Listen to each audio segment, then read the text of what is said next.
Abyss et Pearl viennent d'être modifiés. Il y a eu beaucoup de changements sur la map, notamment sur l'ouverture des barrières, sur le side mid et sur le side B. Enfin sur le side mid, du côté du mid et de side B. Et on va voir ensemble de ce que ça donne. Donc on commence tout de suite par la modification de top mid. On voit tout de suite qu'il y a un angle qui est beaucoup plus ouvert, même de l'autre côté de la barrière. On voit tout de suite déjà le bottom mid depuis ici. On voit qu'il y a un espace avec un tunnel qui a été créé aussi. Et surtout moi le truc qui m'a surtout frappé quand j'ai vu cette première modification sur le mid, c'est qu'on peut très facilement aller jouer le mid sur une agression début de round côté défense. Donc je vous montre à peu près ce que ça ferait. Donc en fait on voit très bien une smoke qui part ici directement, une TP au main. Et en fait on va directement aller chercher cet espace ici. On va voir par la suite qui va vraiment être un endroit où il va y avoir beaucoup de contestation. Ça va être beaucoup plus joué. On peut aussi imaginer une plus forte contestation de ce top mid. De ce bottom mid pardon. Avec directement la même idée hein. On envoie cette smoke ici. Et on va essayer de se TP au-dessus de la librairie. Ça fait des choses qui vont être très fortes en enquête. Parce qu'on sait que du coup maintenant on peut plus personne qui arrive de là. Et entre nous là on va avoir entre guillemets un angle une perspective ici sur l'angle qui va être clairement à notre avantage. On peut du coup jouer cette zone ici. Et du coup avoir une zone là qui va être jouée. Et on peut imaginer avoir un teammate qui prend notre B-Link et qui tient notre Heaven. Et à deux avoir un strong mid. Là où j'avoue que anciennement sur Abyss, je trouvais que le mid était très sidé quand même attaque. Où c'était assez simple avec une routine Cypher de venir mettre ses deux caches dans le mid et prendre très vite l'espace. Parce que c'est vrai qu'on a peur de se prendre la double agression par ici et par le spawn. Maintenant j'avoue qu'on va pouvoir prendre plus facilement d'espace dans le mid en tant que défenseur. À voir aussi qu'est-ce que ça va donner côté attaque. Parce que va y avoir forcément une envie de vouloir contester cet espace un peu plus qu'on avait avant. Et ça normalement on va passer du coup directement côté attaque. Voir ce que ça donne à l'ouverture des barrières. On voit notamment, si je vais prendre le spike, on voit notamment que côté attaque, la première modification qui a été faite c'est au niveau des barrières. On voit qu'en B on va directement avoir accès à cette petite corniche très très rapidement. Donc là si je lance le timer, on va très très rapidement pouvoir aller jouer cet espace, monter et aller en environ 10 secondes. Je pense qu'on est environ déjà dans le mid. Et on va pouvoir jouer notamment cette ligne là sur la porte. Si on a justement un sentinelle, même une aggro mid à plusieurs qui casse la porte, ça va potentiellement pouvoir déposer un joueur ici qui tient cette ligne et qui va du coup totalement neutraliser pour la défense ce Vent qui pour moi était un peu à l'avantage de la défense si on savait le maîtriser avant. L'autre particularité qui a changé aussi à l'ouverture des barrières, c'est l'emplacement de l'orbe en B. On voit que l'orbe en B avant elle se trouvait ici. Et du coup c'était vraiment une orbe très sidée attaque. On pouvait la prendre limite en safe. Fallait vraiment se battre en tant que défenseur pour la prendre. Et on voit que maintenant l'idée c'est que en fait tout ce side B est beaucoup plus ouvert. Donc on a notamment le site entièrement qui a changé. On a du coup plus cette librairie à droite qui a du coup maintenant disparu.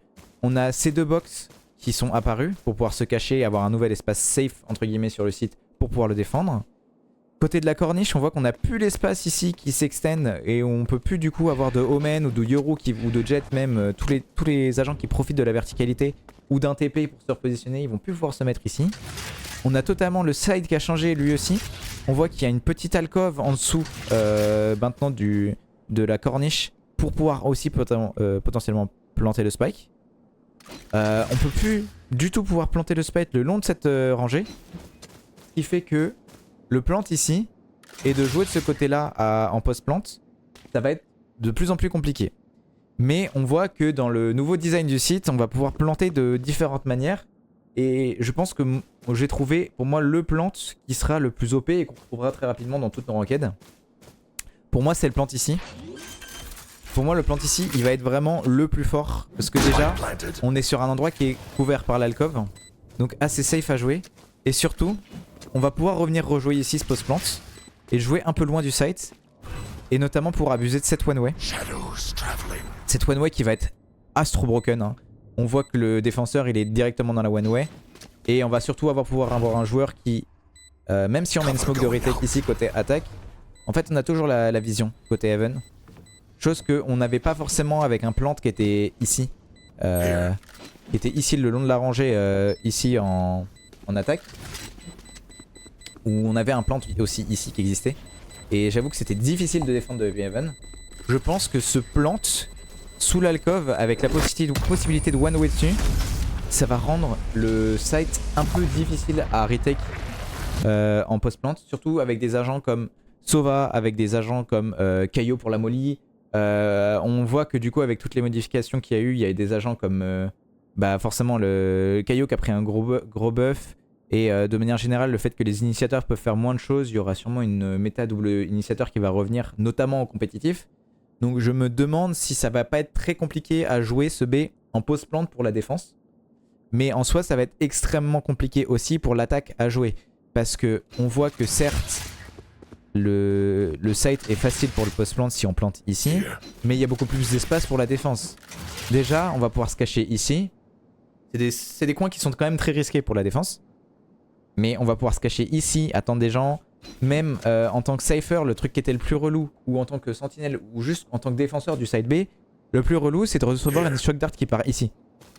Avant il n'y avait pas la petite alcove, du coup on devait se cacher ici, on se faisait dézoner par une molly, ou une instant astra, etc. On se retrouvait ici, on était hyper exposé, et on se faisait juste atomiser.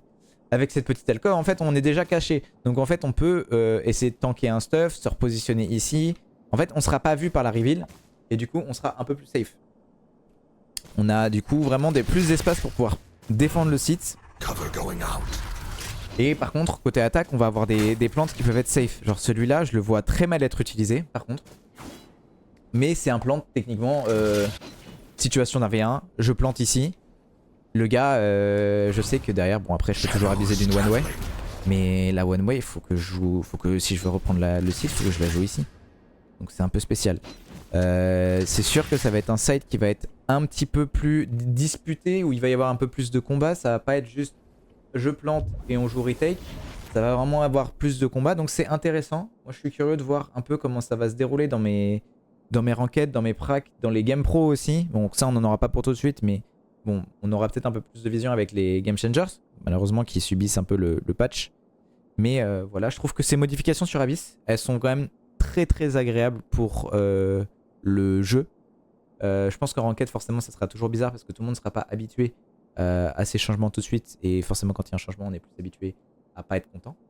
Mais de manière générale, je trouve qu'on est quand même assez bien servi pour cette map.